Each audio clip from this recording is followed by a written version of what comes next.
Hello everyone, Amanda here. Thank you so much for joining me. Today I'm going to share some alternatives in your crafty projects to using laminating pouches.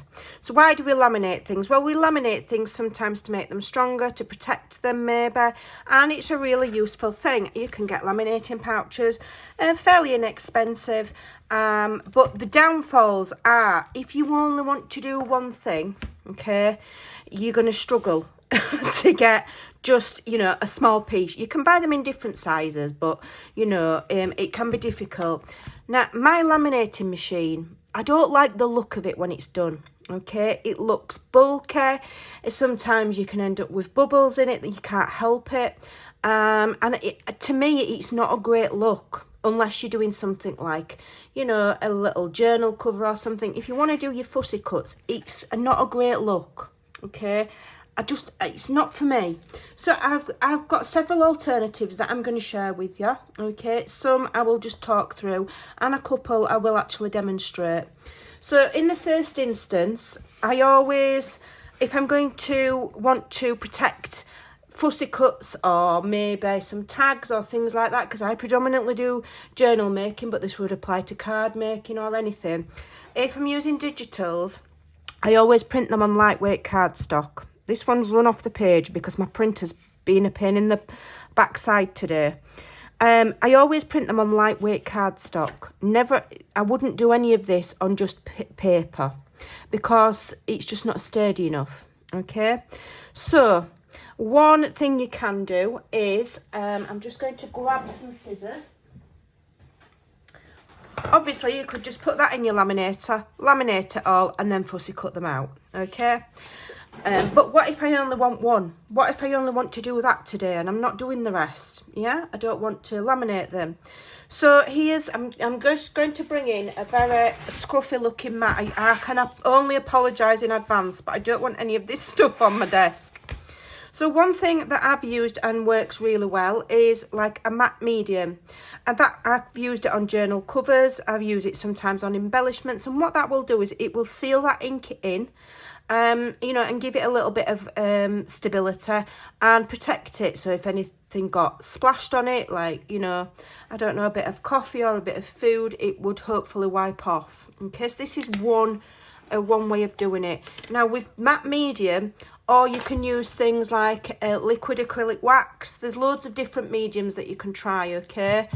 The key, because I use an inkjet printer, so people have said to me, well, you know, it just makes the ink run. So the key is to have a nice, clean, soft, wide brush, okay? The bigger the better, okay? And to do it very, very sparingly, okay? And just go in one direction, like that. Don't be going backwards and forwards like you're painting a bridge, okay? In one direction, very, very carefully, like that, and just do one coat, and then I would leave that to dry, okay, and that will seal it, and then I'd go back and do another coat, okay, but leave the first one to completely dry. So that's sealed it now. That ink's going nowhere, it won't run. So that's how you do it with the matte medium or things like Mod Podge or whatever your choice is, okay? Right, and it will add sturdiness, okay? And when they dry, if you will find that it will take some ink off. Can you see a little bit of the ink in there? But it's minimal, okay? It's minimal. If you do it carefully and gently, it will be fine. And like I say, a little bit at a time. Now, you may find that, you know, because you've added something wet to your cardstock, it'll buckle like that. Do your second layer, leave it to dry, and put it underneath something heavy, like your glass mat or a book. It will soon flatten back out again, don't worry, okay?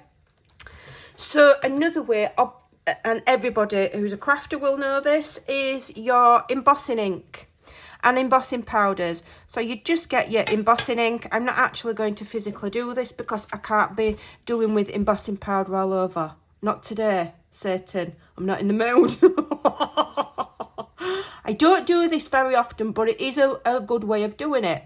So you just get your fussy cut, okay, and you'd print it, put it in your ink pad, print it, whatever, gently dab the ink on, sprinkle your embossing powder over, and then heat set it, Okay, and you can do more than one layer. You can use, they've got all sorts of embossing powders out there, from your basic clear to your ultra thick embossing powder, which will give you a really glossy look. Okay, that's another way of protecting those images and giving sturdiness to them as well.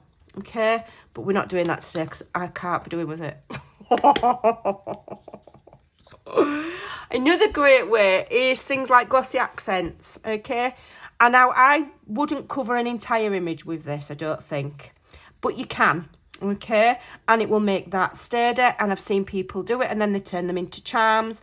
I think that's an expensive way of doing it. This little bottle was maybe, are they just under £3 for the little one? That's quite, you know, that if you're covering a huge thing, this is not huge, but if you were covering all of that with that, it's not going to last too long. So I'd rather use that for accents. So I'd maybe just use the fine nozzle and just accent the 25. Okay, but that is something you can use, is glossy accents. Just depends how rich you are. So another thing you can do is you can use your acetate. Okay, you can cut a piece of acetate. Okay, and this is your normal crafty size thick acetate. Okay, I'm just going to put some white under it. And that's not helping, is it? It's not helping. And what you do is you would add your glue. Just use something that dries clear. Okay, I'm using I know that this is quite good. Is it going to come out? It is. Okay, and what you want to do here is you want to glue not right up to the edge so that it doesn't splodge out. Okay, all right, so you just glue that on there. Okay, all over. And then you would stick it to your acetate. Tap, tap, tap. Rather than smooshing, just tap to press that on. Okay? Leave it to dry. Then you can fussy cut around it. And you could fussy cut it right up to the edge. Okay? Or you could leave a tiny, tiny border. And then that will make that, I'm not going to fussy cut on camera to make the video too long. And that will make that very, very strong. Okay, I've done it in my recent folio, which I've put away. And then that makes that strong. So then I can attach that to something. It can be used to hold a flap closed, or as a closure or a tuck. That will be super, super strong. If you want to protect the image, you could do the process with the matte medium first, leave it to dry, then put that on. It's not necessary to go to all of those lengths. But, you know, if you want your fussy cuts, or, you know, you can do this with larger things, to be a bit more strong, then that's a really good way of doing it. Okay. So the other thing that you can use is this stuff. And this is just a little bit thinner. Okay, so maybe you want to protect it, but you don't want it to be as bulky. You can use this universal inkjet transparency film. So it's what they used to use for overhead projectors. And this, it will work just the same as your, sorry, I'm rattling. Just the same as your acetate, but it is a heck of a lot thinner. Okay, you can see the difference there. And there's your standard acetate. Okay, that's thinner. So it will still protect your image so that your image doesn't tear or rip. It will give it sturdiness, but it's not quite as bulky. Okay, and this is kind of a double bubble purchase, because if you look carefully when you're purchasing this, you can get it, you can print it, and it tells you there's like a notched corner. There we go, a little rounded corner. So you make sure that's in your printer with that to the left, run that, and you can print on that, which opens up a lot of possibilities. Okay, so your transparency film is fabulous. Again, I've used it in my other journal, but it's at the other side of the room, so I'm not going to go grab it. I will go grab it. So this is the, is that acetate or transparency film? I think that's the acetate. So that's a bit thicker. But see, I've put my image on there now, and I can use that as a closure, and I can bend that backwards and forwards all day long. Because it's acetate, it's not going anywhere. It's not going to be ruined. You know, if I just left it cardstock over time, it might break. Okay, and it makes it more flexible. All right, where else have I done it? This one was the thicker one, because I wanted it quite sturdy. And then these here are the last one that I'm going to share, and this is my favourite way, and it is so cheap, okay? You can have a plate and you're not wasting any money, right? So we've got the transparency film, we've got the acetate, we've got the glossy accents, and we've got the matte medium, Mod Podge, acrylic wax, things like that. Okay, so those are so far. So this is my favourite way. Toddler! And it's sticky back plastic. Okay, it's cheap as chips. I think I got this entire roll for about £1. All right, it's just one of those things that the first time you use it, you'll be like, I can't be bothered with this, but it is so worth it. So all you have to do is cut a piece that you think is going to be long enough and wide enough to cover the front and the back of what you want to cover. Okay, right, so what I always do as well is I will roll it the other way, or you know, leave it under your glass mat to straighten out. Okay, then now the trick with these is to let me find one that's easy to cut. I'll do a ticket. So cut the ticket out, but don't fussy cut it. Cut it in a rectangle around, you know, larger than where you'd fussy cut it. You get what I'm saying? Yeah, I'm not going to fussy cut it. I'm going to leave it in that rectangle because it saves you fussy cutting twice. I'd also, you can't do that with the acetate or the transparency sheet, but you can with this. All right. So what you do is you peel this back. Okay, peel it back. Okay, you might want to weight that bit down with something. You get this and you put it on the grid. Okay, keep this out of the way for now. Okay, you do need quite a few pairs of hands, but if you use a non-stick like this, okay, and then what you want to do is you want to start pushing. Hopefully you can see from the middle. Okay, so if you push from the middle, you're going up to your image and then you're pushing from the middle. We're not thinking about any of the rest of it, we're just pushing from the middle. Okay, pushing from the middle and then push outwards and outwards. Okay, yeah, and then you will get no bubbles. So hold it out of the way and then push from the middle and then spread it outwards. Okay, and then what you need to do is you need to peel it back up. Okay, we're going to move that out of the way. And all you need to do is turn it over.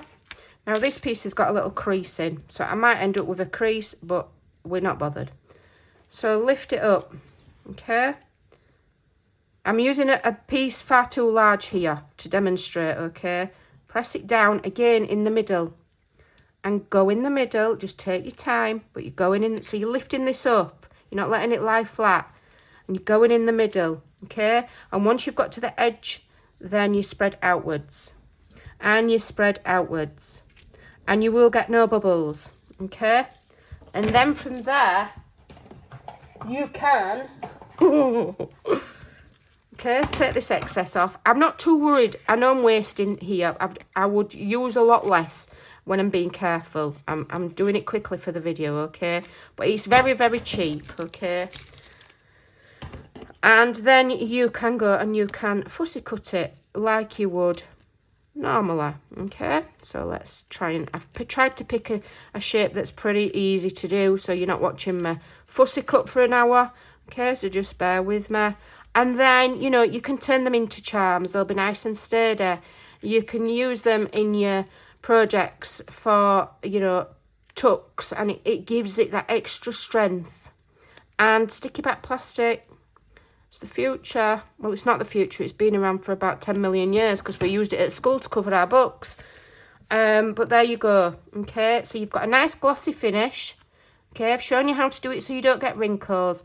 And that is sturdy, it's going nowhere. So those are your alternatives to using the laminating pouches. And how much easier is that for just, maybe if you just want to do a couple of things, than having to do a whole A4 sheet, okay? And notwithstanding, I'm not keen on the look of that. I think that looks a little bit more refined, okay? And a little bit more elegant than laminating sheets. So there you go. Those are your different ways. That matte medium's dry already. I could do a second coat now if I wanted. I can fussy cut that out and use it. And I am not going to be using that. But I may well just use that to accentuate. Let me get rid of the bubble. That 24.